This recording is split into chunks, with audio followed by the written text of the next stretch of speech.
और सुन लो, हमारे देश के जो प्रधानमंत्री हैं नरेंद्र मोदी, वो खड़े होकर संसद के अंदर झूठ बोलते हैं और बाहर भी झूठ बोलते हैं। तो मैं आग्रह करूंगा नोबेल पुरस्कार देने वाली संस्था से कि हमारे देश के प्रधानमंत्री को अगर झूठ बोलने का नोबेल प्राइज़ मिलना हो तो इनका अनुमोदन करे, इनको दिया जाए। अभी तक नहीं है तो उसको दिया जाए। और जो सरकार 300 कंपनियों को बेचने का जो कह रही है ना, जो मोदी जी कह रहे हैं कि सरकार का काम व्यापार करना नहीं है, उसमें 300 कंपनियां जो सरकारी हैं उसको बेचने का प्लान है। और मैं आपको बताऊं, FCI पहले ही अडानी को बेचना है का सबसे बड़ा प्लान सबसे पहले वही है। तो सरकार और मैं बता रहा हूँ FCI बिकते ही, FCI क्या होता है, जो MSP से जो सामान खरीदा जाता है, जो उपज खरीदी जाती है वो FCI में रहता है, FCI के गोदामों में। FCI जब बिक जाएगी तो गरीबों को जो राशन मिल रहा है वो भी राशन बंद हो जाएगा।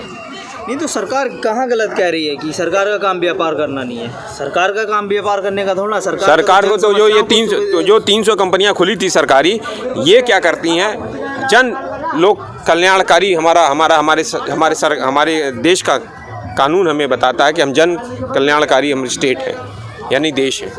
परोपकार करना जन कल्याण हेतु, जन कल्याण कैसे होगा? जब रोजगार देने के लिए सरकार के पास ये कंपनियां होती हैं, इन्हीं के थ्रू वो देते हैं। और जब ये कंपनियां ही नहीं रहेंगी तो जो हमारे वंचित समाज के लोग, जो आरक्षण से भी बेचारे लाभ प्राप्त करके नौकरियां प्राप्त करते हैं, वो वंचित समाज के लोग, दबे कुचले समाज के लोग को भी भागीदारी और नौकरी नहीं मिलेगी।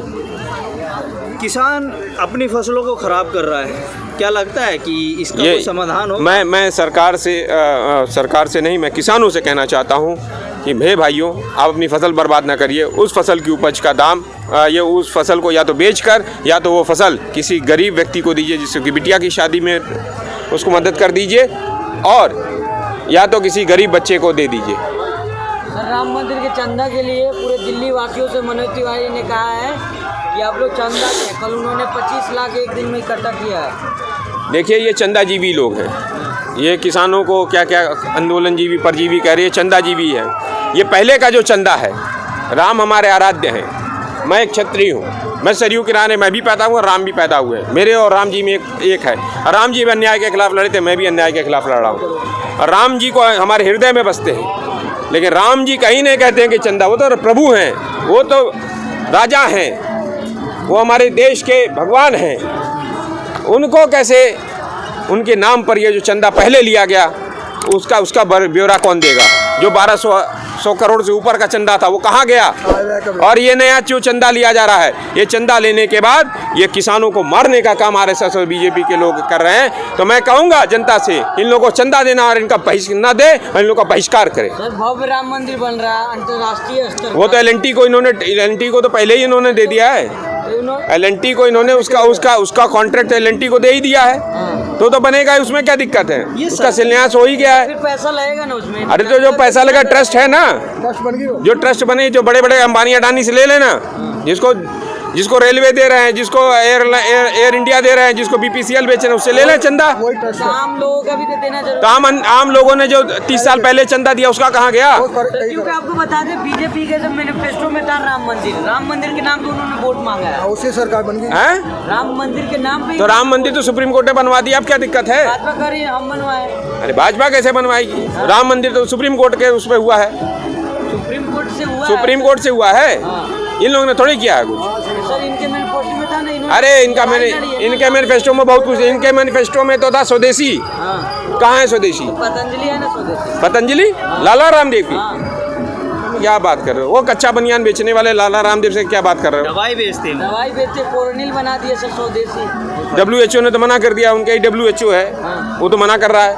सर, तो हमारे देश में स्वदेशी है ना, WHO से क्या मतलब? स्वदेशी वर्ल्ड ऑर्गेनाइजेशन। अरे स्वदेशी वो कहाँ है लाला रामदेव? अब वो लाला रामदेव हो गए, वो तो लालागिरी कर रहे हैं, अब तो बेच रहे हैं, वो तो व्यापारी हो गए। अच्छा, बाबा रामदेव जी ने कहा है कि अगर पेट्रोल महंगा हो गया तो साइकिल चलाओ, और देश हित में 100 रुपये का भी पेट्रोल खरीदना कोई बुरी बात थोड़ा है।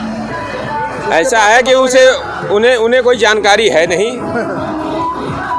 परिवार है उनके पास, बच्चे हैं, परिवार और बच्चा जिसके पास होता है वो जानता है। जब डीजल का दाम बढ़ता है तो आटा का दाम बढ़ जाता है, दाल का दाम बढ़ जाता है, सब्जियों के दाम बढ़ जाते हैं, दूध का दाम बढ़ जाता है, चाय पत्ती का दाम बढ़ जाता है, चीनी का दाम बढ़ जाता है। इनको रामदेव जी को पता है कुछ? रामदेव जी को तो लाला रामदेव को कोई खरीद के थोड़ी खाना है, तो किसानों की ज़मीनों पर कब्जा कर लिया है वहाँ पे। वहाँ के लोग बताते हैं तो लाला रामदेव जी कच्चा बनियान बेचे और मोदी भक्ति करें। मोदी भक्त हो चुके हैं वो।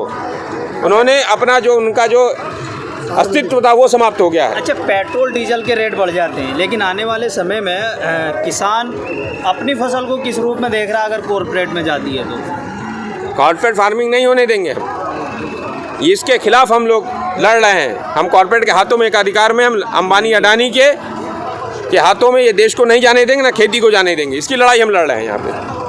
नहीं, लड़ाई तो आप लड़ रहे हैं, काफ़ी 3 महीने से आप बैठे हुए हैं, आप लगता तो नहीं है कि कुछ समाधान है? वो तो सर अब देखो फ़ायदा है क्या, गांव-गांव में बोर्ड लग गए हैं। अभी मैंने संभल में देखा एक स्टिकर गांव में लोग लगा रहे हैं, मेरा परिवार किसान परिवार भाजपा मुक्त परिवार।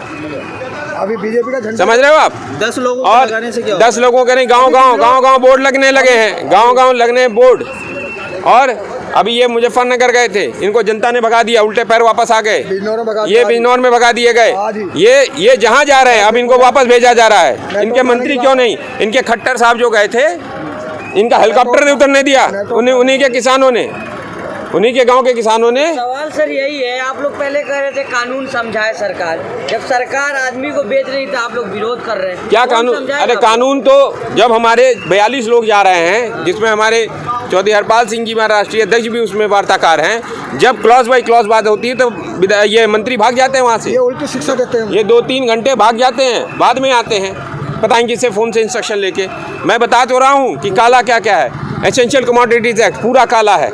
ये इनका सुनो, क्रोनोलॉजी समझो। ये 50 साल जो अमित शाह जी कहते हैं ना, 50 साल हम राज करेंगे, वो ये क्रोनोलॉजी है कि इस देश के अंदर जो मिडिल क्लास है, वो मिडिल क्लास किसी भी बदलाव का, किसी भी चीज़ का परिवर्तन का वाहक होता है। उसको ही ख़त्म करने की साजिश इस देश के अंदर। पहले उसको लॉकडाउन के दौरान उसकी नौकरियां छीनी गई, उसकी सैलरी को कम किया गया, पेट्रोल डीजल से उसकी महंगाई पे उसको चोट किया जा रहा है। और अब एसेंशियल कमोडिटीज़ एक्ट में असीमित भंडारण जो अडानी के हाथ में करके महंगाई से उसको तोड़ा जाए। उसका 2 ही काम रह जाएगा, एक अपने घर की EMIs देता रहेगा, अपने बच्चों की फीसें देता रहेगा, और अपने खाने के जो सामान है उसको इकट्ठा करता है। वो सोचे ना, इसलिए सरकार कर रही है। राष्ट्रवाद के लिए इतना कर नहीं सकते आप? कौन सा राष्ट्रवाद? बाबा रामदेव कह रहे हैं कि देश हित में इतना जरूरी है सब। अरे ये बाबा रामदेव और ये बाकी लोग राष्ट्रभक्त नहीं हैं। राष्ट्रभक्त ये किसान है, और जो किसानों को परेशान करता है वो राष्ट्रद्रोही होता है। जो नौजवानों को रोजगार नहीं देता वो राष्ट्रद्रोही होता है।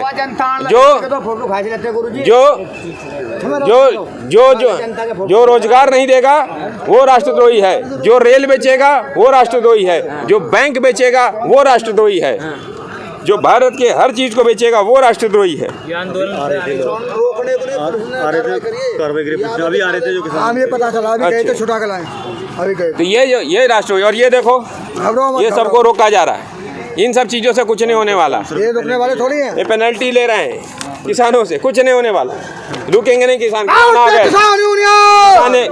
आ गए जी, ठीक है। और सुनो आप, किसान यहाँ पे मजबूती से खड़ा हुआ है और इनके खिलाफ लड़ाई लड़ेगा।